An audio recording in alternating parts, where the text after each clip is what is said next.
محمد رضوان کو کیوں نظر انداز کیا؟ کرکٹ ویب سائٹ نے اپنی ٹیم میں 3 پاکستانی کھلاڑی محمد نواز، حارث رؤف اور نسیم شاہ کو جگہ دے دی۔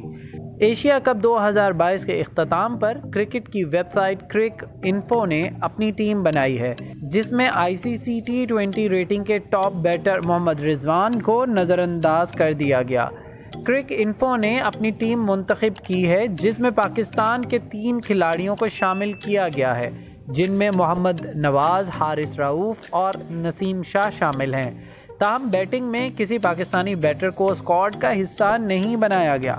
ایشیا کپ کے اختتام پر کرک انفو کے اعلان کردہ اسکواڈ میں فاتح سری لنکن ٹیم کے داسن شناکو، کوشل مینڈس اوپنر، رحمان اللہ گرباز، ویرات کوہلی، ابراہیم زادران، راجا پاکسے، واہندو ہرسانگا، محمد نواز، بھونیشور کمار، نسیم شاہ اور حارث رؤف شامل ہیں۔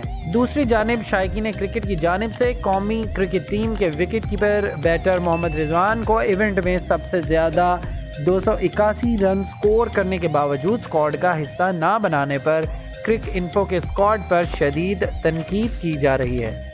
پلیز ہمارے چینل کو لائک اور سبسکرائب کیجیے گا اور بیل آئیکن پر کلک کریں تاکہ مزید معلومات کا سلسلہ آپ تک جاری رہے۔